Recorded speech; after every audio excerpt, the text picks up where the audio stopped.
Rehefa kosa eo amin'ny tontolon'ny fahasalamana nisokatra nanomboka androany ny andian'ny fahaenina amin'ny andro siantifika karakarain'ny SPIM ny arety mifindra ao anatin'ny fiarahamonina no tena nojerena akaiky tao anatin'ity hetsika tanterana eny amin'ny akademia malagasy eny Tsimbazaza ity. Ahafahan'ny mpitsabo mizara ny zava-baovao momba ny fitiliana sy ny fitsaboana ny arety mifindra ny andro siantifika izay karakarain'ny fikambanana SPIM na ny Société de Pathologie Infectieuse de Madagascar. Hetsika izay nisokatra nanomboka androany eny amin'ny akademia malagasy. Amin'ny tsy andian'ny fahaenina ity dia mifantoka amin'ireo aretina azo ao anatin'ny fiarahamonina ny loha hevitra diniany. Ny infection communautaire dia mahasara aretina beta be.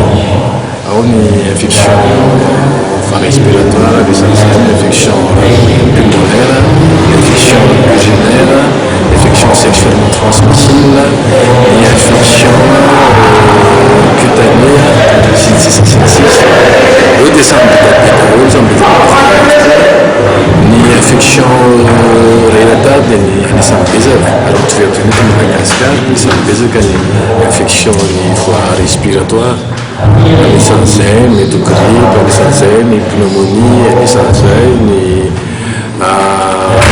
tuberculose dia ao koa ny infection urinaire izay betabe mety misy feo isan-karazany misy ny antsoina hoe infection urinaire basse na cystite, l'infection urinaire haute na pyelonephritide io matetika am'tranga moa ho an'ny vehivavy dia ny aretina superfluous na hoe infection sexuellement transmissible dia mety hita amin'ny lasiny vehivavy fa matetika mavon'ny vehivavy sy ny tanora ny taona rehetra moa dia mitofoan'ireo aretina ireo.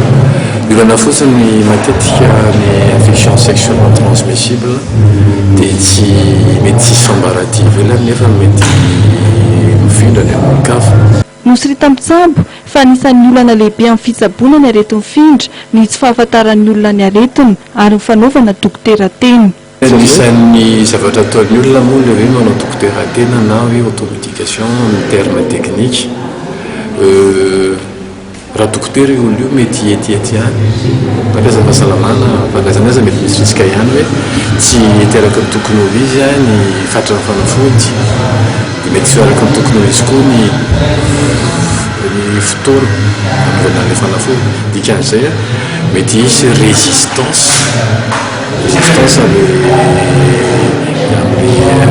amin'ny fanafody dia io résistance io zao isan'ny tena olana bavana mihitsy amin'ny fitsaboana ny aretina mifindra amin'izao fotoana noho izay anisan'ny mahatonga résistance zay hoe automédication zay fa eo ihany koa ny fampiasana ny antibiotika be loatra tsy araka ny tokony ho izy dia mitarika amin'ilay résistance. Ny toerana rehetra dia mety ahazoana arety mifindra. Ahafahana manatsara ny fitsaboana sy ny fandraisana tanana marary ny arety mifindra anisan'ny sosikevitra tolotry ny SPIM ny fametrahana ny test de diagnostic rapide na ny TDR. Eo ihany koa ny fanamafisana ny fiofanana eo amin'ny mpitsabo ary fanamorana ny fahafahana mahazo fanafody ilaina ny fitsaboana.